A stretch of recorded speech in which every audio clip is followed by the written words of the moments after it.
പിതാവിൻ്റെയും പുത്രൻ്റെയും പരിശുദ്ധാത്മാവിൻ്റെയും നാമത്തിൽ ആമേൻ. ഈശോമിശിഹായ്ക്ക് സ്തുതി ഉണ്ടായിരിക്കട്ടെ. ഈശോയിൽ എത്രയും സ്നേഹം നിറഞ്ഞ സഹോദരി സഹോദരന്മാരെ, സ്നേഹമുള്ള മാതാപിതാക്കളെ, വാത്സല്യമുള്ള കുട്ടികളെ, എല്ലാവരെയും ഗുഡ്നസ് ടിവിയുടെ വചന ദീപ്തിയിലേക്ക് ആത്മാർത്ഥമായി സന്തോഷപൂർവ്വം സ്വാഗതം ചെയ്യുന്നു. കർത്താവിൻ്റെ വചനത്തിൻ്റെ മുമ്പിലാണ് നമ്മളിരിക്കുന്നത്. കർത്താവിൻ്റെ വചനം നമുക്കറിയാം ജീവന് ഉള്ളതാണ്.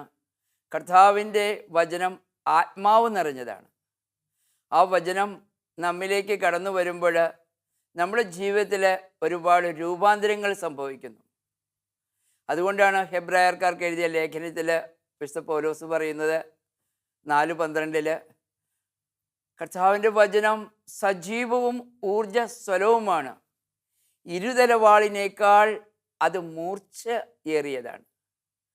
അത് നമ്മുടെ ഹൃദയത്തിലേക്ക് കടന്നു വന്ന് അത് നമ്മുടെ ശരീരത്തിൽ, മനസ്സിൽ, ആത്മാവിൽ എല്ലാം അത് രൂപാന്തരം പെടുത്തുവാനായിട്ട് കഴിവുള്ളതാണ് ദൈവത്തിൻ്റെ വചനം. ആ ദൈവത്തിൻ്റെ വചനത്തിൻ്റെ മുമ്പിൽ നമ്മളായിരിക്കുക എന്നുള്ളത് ഒരു വലിയൊരു കാര്യമാണ്. വചനം പറയുന്നുണ്ടല്ലോ, കർത്താവിൻ്റെ വാക്ക് കേൾക്കുവിൻ, നിങ്ങൾ ജീവിക്കും. ആ കർത്താവിൻ്റെ വാക്കിൻ്റെ മുമ്പിലാണ്, വചനത്തിന് മുമ്പിലാണ് നാം എല്ലാം ആയിരിക്കുന്നത് എന്നുള്ളത് വളരെ സന്തോഷകരമായ ഒരു കാര്യമാണ്. സ്നേഹമുള്ളവർ, ഇന്ന് പരിശുദ്ധാത്മാവ് നമുക്ക് നൽകുന്ന തിരുവചനം 1 യോഹന്നാൻ 5:11 മുതൽ 12 വരെയുള്ള തിരുവചനങ്ങളാണ്. അതിപ്രകാരമാണ്: ദൈവം നമുക്ക് നിത്യജീവൻ നൽകി. ആ ജീവൻ പുത്രനിലാണ്. ആൾറെഡി നമുക്ക് നൽകി കഴിഞ്ഞു നിത്യജീവൻ. ദൈവം നമുക്ക് നിത്യജീവൻ നൽകി കഴിഞ്ഞു. അതാണ് പറയുന്നത്, ദൈവം നൽകി. ആ ജീവൻ പുത്രനിലാണ്. പുത്രനെ സ്വന്തമാക്കുന്നവര് ജീവനെ സ്വന്തമാക്കിയിരിക്കുന്നു. പുത്രനെ സ്വന്തമാക്കാത്തവര് ജീവനെ സ്വന്തമാക്കിയിട്ടില്ല എന്ന് പറയുന്നു. പുത്രനെ സ്വന്തമാക്കുക എന്നുള്ളതാണ് നമുക്ക് നിത്യജീവൻ ലഭിക്കാനായിട്ടുള്ള ഏറ്റവും വലിയ വഴി. പുത്രനെ എങ്ങനെ സ്വന്തമാക്കണമെന്ന് ചോദിച്ചാൽ 1 യോഹന്നാൻ 2:15 മുതൽ 17 വരെയുള്ള തിരുവചനങ്ങളിൽ അത് വ്യക്തമാക്കുന്നുണ്ട്. നിങ്ങൾ ലോകത്തെയോ അതിലുള്ള വസ്തുക്കളെയോ നിങ്ങൾ സ്നേഹിക്കരുത്. സ്നേഹിച്ചാൽ പിതാവിൻ്റെ സ്നേഹം നിങ്ങളിൽ ഉണ്ടായിരിക്കുകയില്ല. ജഡത്തിൻ്റെ ദുരാശ, കണ്ണുകളുടെ ദുരാശ, ജീവിതത്തിൻ്റെ അഹന്ത, ഈ ലോകത്തിലുള്ളതൊന്നും പിതാവിൻ്റേതല്ല. പിതാവിൻ്റെ ഹിതം പ്രവർത്തിക്കുന്നവനാണ് എന്നേക്കും നിലനിൽക്കുന്നത്. ലോകവും അതിലെ മോഹങ്ങളും എല്ലാം കടന്നു പോകും. എന്നാൽ ദൈവത്തിൻ്റെ ഹിതം, ഇഷ്ടം പ്രവർത്തിക്കുന്നവൻ എന്നേക്കും നിലനിൽക്കുന്നു. അവൻ എന്നേക്കും നിലനിൽക്കുന്നു.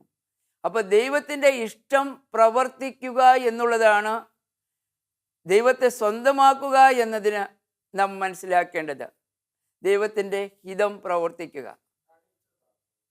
ദൈവത്തിൻ്റെ ഹിതം എന്താണ്? ദൈവത്തിൻ്റെ ഹിതം അത് മനസ്സിലാക്കുവാനായിട്ട് വിശുദ്ധ യോഹന്നാൻ്റെ സുവിശേഷത്തിൽ 6-ാം അധ്യായത്തിൽ 28 മുതൽ 29 വരെയുള്ള തിരുവചനങ്ങൾ നമുക്ക് ഉപോത്ബലങ്ങളാണ്. അത് പറയുകയാണ്, എന്താണ് ഹിതപ്രകാരമുള്ള പ്രവൃത്തി? എന്താണ് ആ പ്രവൃത്തി? ഇതാണ്, ദൈവം അയച്ചവനിൽ വിശ്വസിക്കുക എന്നുള്ളതാണ് ഹിതപ്രകാരമുള്ള പ്രവൃത്തി.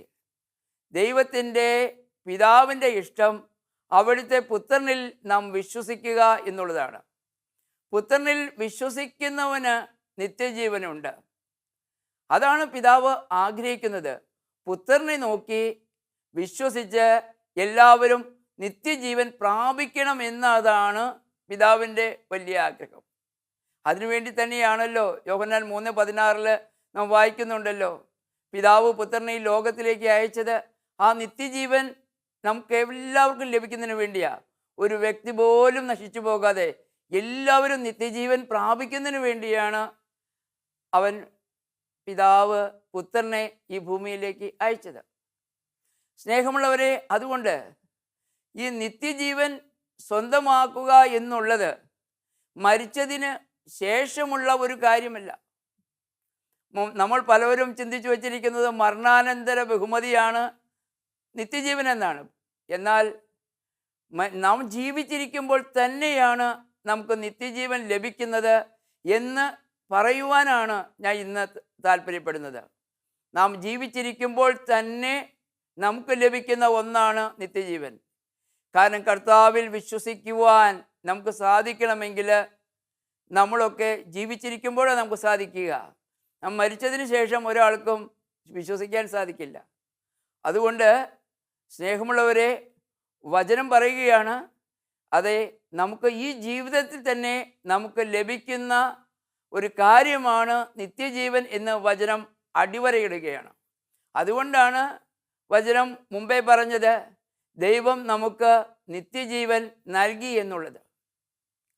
സ്നേഹമുള്ളവരെ, വിശുദ്ധ യോഹന്നാൻ്റെ സുവിശേഷത്തിൽ യേശു തന്നെ സമറിയാക്കാരി സ്ത്രീയോട് പറയുന്നുണ്ട്.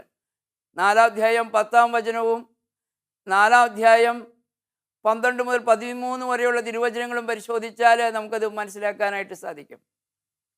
ദൈവത്തിൻ്റെ ദാനം എന്തെന്നും നിന്നോട് ചോദിക്കുന്നത് ആരെന്നും നീ അറിഞ്ഞിരുന്നെങ്കിൽ നീ അവനോട് ചോദിക്കുകയും അവൻ നിനക്ക് ജീവൻ്റെ ജലം തരുകയും ചെയ്യുമായിരുന്നു എന്നാണ് പറയുന്നത്.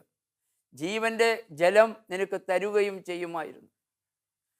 പിന്നീട് തമ്പുരാൻ തന്നെ അവളോട് പറയുന്നുണ്ട്, അവളുടെ സംശയങ്ങളെല്ലാം നിവൃത്തീകരിച്ചുകൊണ്ട് തമ്പുരാൻ പറയുന്നുണ്ട്, അതെ, എൻ്റെ അടുത്ത് വന്നാൽ, അതായത് ഞാൻ നൽകുന്ന ഈ വെള്ളം കുടിക്കുമ്പോൾ നിനക്കൊരിക്കലും ദാഹിക്കുകയില്ല.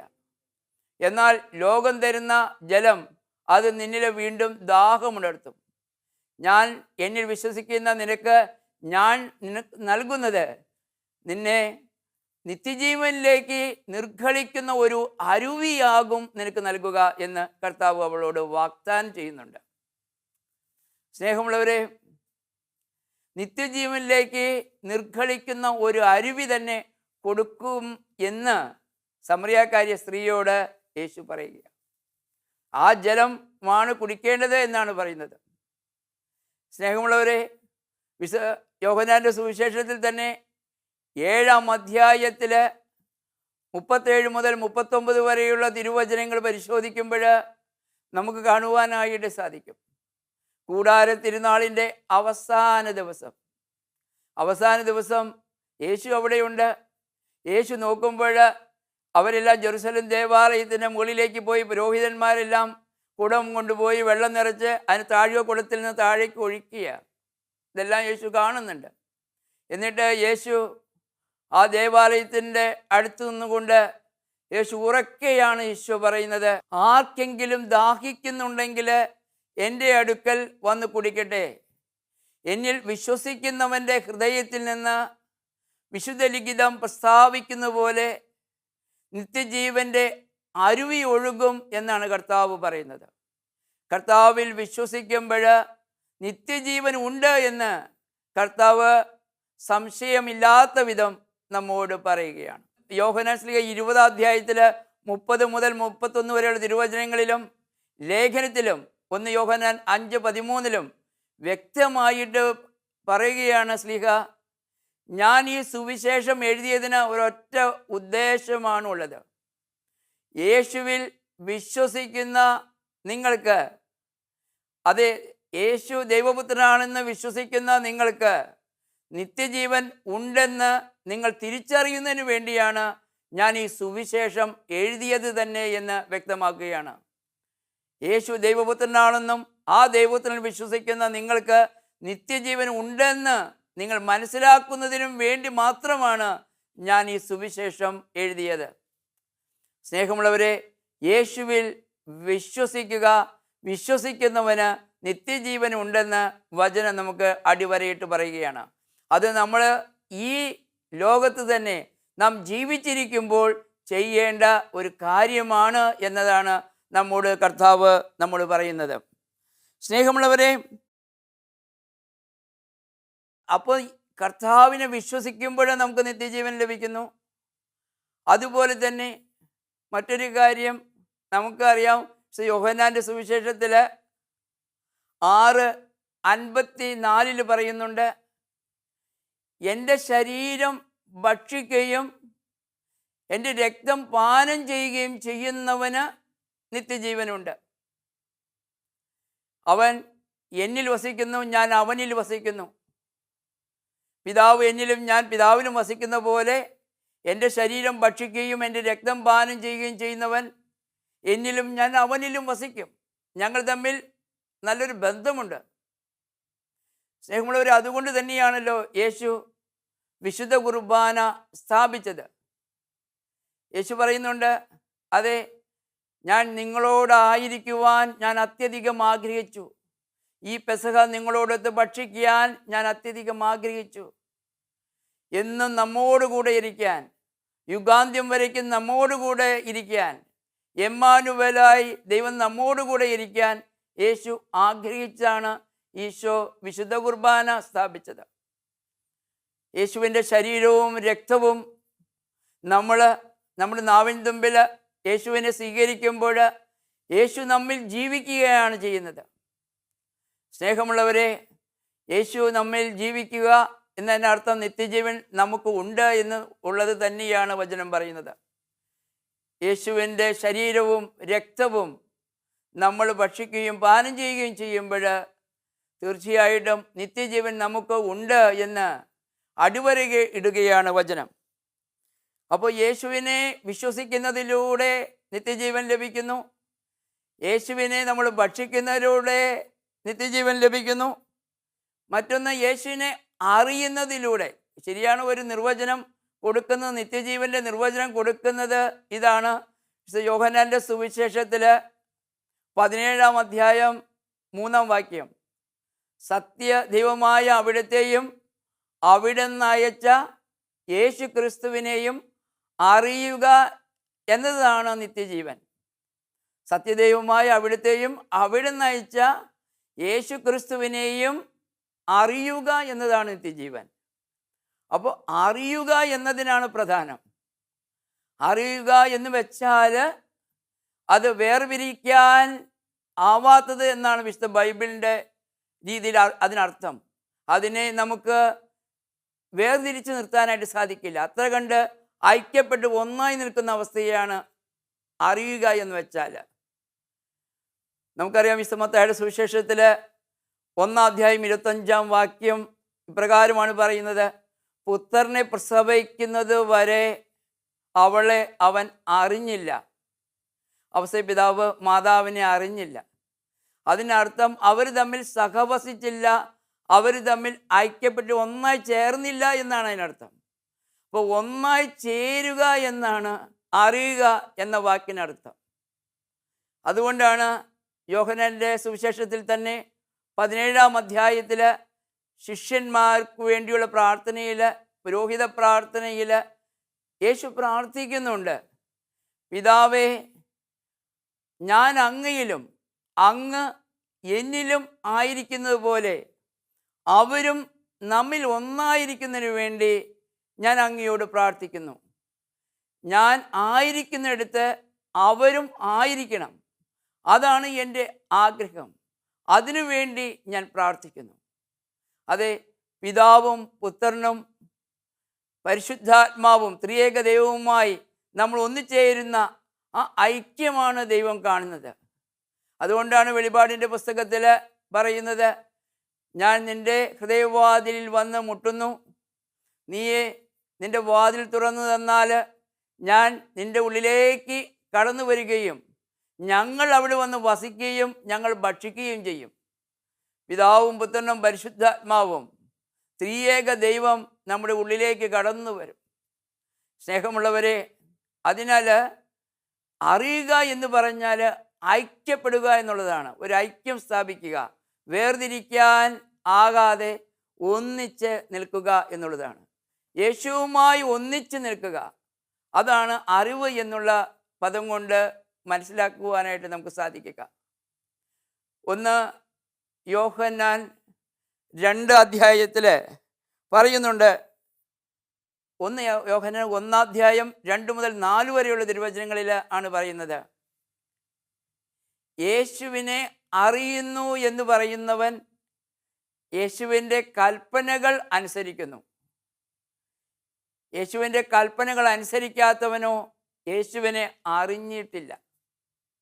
അപ്പോൾ യേശുവിൻ്റെ വചനം അനുസരിക്കുക, കൽപ്പന അനുസരിക്കുക എന്നുള്ളതാണ് യേശുവിനെ അറിയുക എന്ന് വെച്ചാൽ അതിനർത്ഥം. അപ്പോൾ അതിന് നാം മനസ്സിലാക്കേണ്ടത്, നമ്മൾ യേശുവിനെ എത്രമാത്രം നമ്മൾ അറിഞ്ഞിട്ടുണ്ട്, യേശുവുമായി നാം എത്രമാത്രം ഐക്യപ്പെട്ടിട്ടുണ്ട് എന്ന കാര്യം നാം ഒക്കെ ചിന്തിച്ച് നോക്കുക. യേശുവിനുമായി നമ്മൾ ഐക്യപ്പെടുമ്പോഴാണ്, ഒന്നായി ചേരുമ്പോഴാണ് തമ്പുരാൻ നമുക്ക് നിത്യജീവൻ എന്ന വലിയ വാഗ്ദാനം നമുക്ക് നൽകുന്നത്. സ്നേഹമുള്ളവരെ, ഫിലിപ്പിയർക്ക് എഴുതിയ ലേഖനത്തിൽ വിശുദ്ധ പൗലോസ് ശ്ലീഹ പറയുകയാണ്, 3-ാം അധ്യായത്തിൽ 7 മുതൽ 8 വരെയുള്ള തിരുവചനങ്ങളിൽ പറയുകയാണ്, യേശുക്രിസ്തുവിനെ കുറിച്ചുള്ള ഈ അറിവ്, ഈ പരിജ്ഞാനത്തിൻ്റെ ശ്രേഷ്ഠത നിമിത്തം ഞാൻ സകലവും ഉച്ഛിഷ്ടമായി കരുതുകയാണ്. എനിക്കുണ്ടായിരുന്ന പല ലാഭങ്ങളെയും ഞാൻ അതെല്ലാം നഷ്ടമാക്കി കണക്കാക്കുന്നു, എനിക്ക് വേണ്ടെന്ന് വയ്ക്കുന്നു. കാരണം യേശുക്രിസ്തുവിനെ നേടേണ്ടതിനും അവനുമായി ഒന്നായി ഇരിക്കുന്നതിനും വേണ്ടിയാണ് ഞാൻ ഇത് ചെയ്യുന്നത്. കാരണം യേശുക്രിസ്തുവിൻ്റെ കുറിച്ചുള്ള ആ പരിജ്ഞാനത്തിൻ്റെ ശ്രേഷ്ഠത നിമിത്തം. സ്നേഹമുള്ളവരെ, യേശുക്രിസ്തുവിനെ കുറിച്ച് അറിയുന്നതും യേശുക്രിസ്തുവിനെ അറിയുന്നതും രണ്ടും രണ്ടാണെന്ന് നമുക്കറിയാം. യേശുക്രിസ്തുവിനെ കുറിച്ച് നമ്മൾ യൂട്യൂബിലെല്ലാം നമ്മൾ വായിക്കുമ്പോൾ, നമ്മൾ കാണുമ്പോഴൊക്കെ നമ്മൾ അറിയുന്നു, അല്ലെങ്കിൽ നമ്മൾ വചനം കേൾക്കുമ്പോൾ നമുക്ക് മനസ്സിലാക്കുന്നു, മറ്റു രീതിയിൽ നമ്മൾ അറിയുന്നു, ബൈബിൾ വായിക്കുമ്പോഴൊക്കെ നമ്മൾ അറിയുന്നുണ്ട്, യേശുക്രിസ്തുവിനെ അറിയുന്നുണ്ട്. പക്ഷേ ആ നമ്മൾ അറിഞ്ഞ ക്രിസ്തുവിനെ കുറിച്ച് അറിഞ്ഞ അറിവ് നമ്മിൽ എത്രമാത്രം ആ അറിവ് വന്നിട്ടുണ്ട്? നമുക്ക് എപ്രകാരം പറയാൻ സാധിക്കും, എനിക്ക് എൻ്റെ യേശുവിനെ അറിയാം എന്ന് പറയുന്ന തലത്തിലേക്ക് നമ്മുടെ അറിവ് വളർന്നിട്ടുണ്ടോ? എനിക്ക് എൻ്റെ യേശുവിനെ അറിയാം, എൻ്റെ കഷ്ടതകളുണ്ട്, എൻ്റെ ബുദ്ധിമുട്ടുകളുണ്ട്, എൻ്റെ പല പ്രതികൂലങ്ങളുണ്ട്. ഈ പ്രതികൂലങ്ങളുടെ എല്ലാം നടുക്ക് ഇവയോട് ഞാൻ പോരാടി അവയിൽ നിന്നെല്ലാം എൻ്റെ യേശുക്രിസ്തുവിനെ ഞാൻ അറിഞ്ഞു എന്ന് പറയുന്നതിലാണ് മഹാത്മ്യമുള്ളത്. യേശുക്രിസ്തുവിനെ അറിയുക എന്നുള്ളതാണ് ഏറ്റവും പ്രധാനം. അതിന് പൗലോസ് ശ്ലീഹ നമ്മുടെ മുമ്പിൽ വലിയൊരു ഉദാഹരണമാണ്. പൗലോസ് ശ്ലീഹ ഹെബ്രായർക്കാർക്ക് എഴുതിയ ലേഖനത്തിൽ 11:24 മുതൽ 26 വരെ ഉള്ള വചനങ്ങളിൽ മോശയെ പറ്റി പറയുന്നുണ്ട്. ഫറവോയുടെ മകനെന്ന് വിളിക്കപ്പെടാനായിട്ട് അവൻ വിശ്വാസം മൂലം നിഷേധിച്ചു. യേശുവിനെക്കുറിച്ചുള്ള, ദൈവത്തെക്കുറിച്ചുള്ള അറിവ് നിമിത്തം അവൻ നിഷേധിച്ചു. അതേ താൽക്കാലിക നൈമിഷിക സുഖങ്ങൾ ആസ്വദിക്കുന്നതിനാൽ അതിനേക്കാൾ ദൈവജനത്തിൻ്റെ കഷ്ടപ്പാടിൽ പങ്കുചേരുന്നതിനാണ് അവൻ യത്നിച്ചത്. അവൻ ഈജിപ്തിലെ വലിയ നിധികളേക്കാൾ, വലിയ സുഖങ്ങളേക്കാൾ അവൻ കണക്കാക്കിയിരുന്നത് ദൈവജനത്തിൻ്റെ കഷ്ടപ്പാടും സഹനങ്ങളും ഒക്കെയാണ്. ആ നിന്ദനങ്ങളൊക്കെ അവൻ മുത്തുകളായിട്ട് അവൻ എണ്ണി.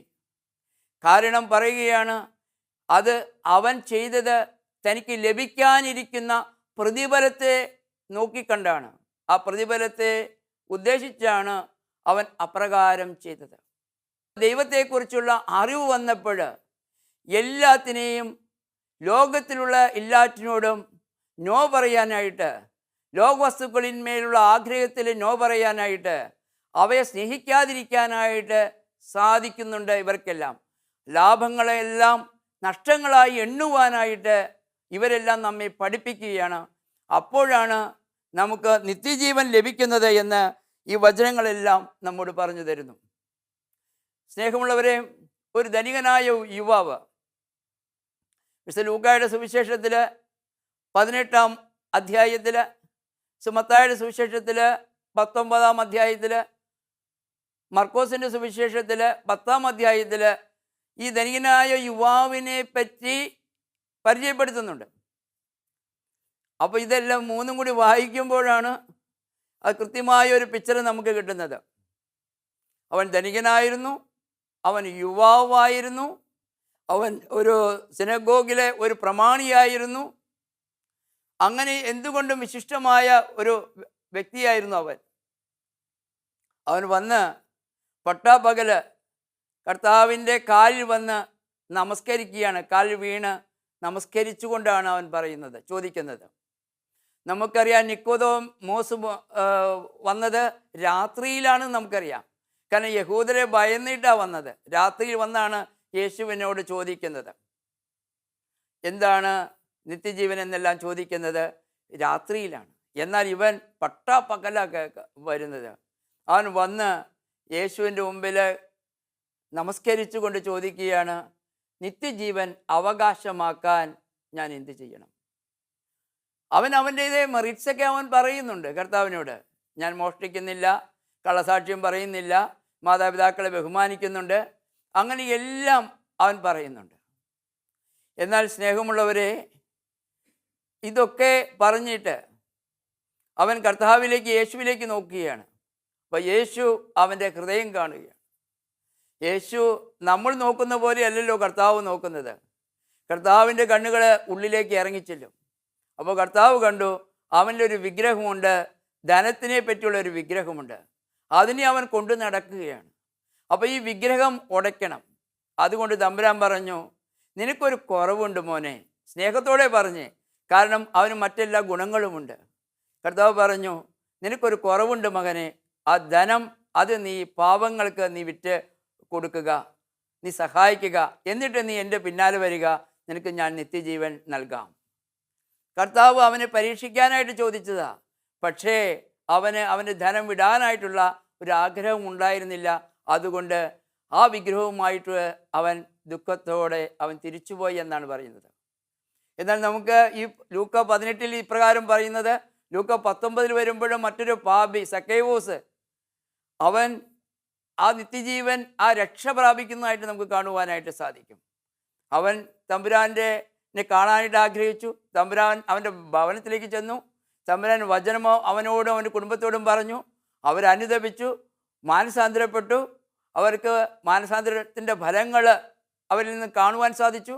അപ്പോൾ കർത്താവ് പറഞ്ഞു, ഇന്ന് ഈ ഭവനത്തിന് രക്ഷ ലഭിച്ചിരിക്കുന്നു. സ്നേഹമുള്ളവരെ, അതിനാൽ നമുക്ക് നിത്യജീവൻ സ്വന്തമാക്കുക എന്നുള്ളതാണ് ഏറ്റവും പ്രധാനപ്പെട്ട കാര്യം. അതിനായിട്ട് നമുക്ക് യേശുവിൽ വിശ്വസിക്കാം.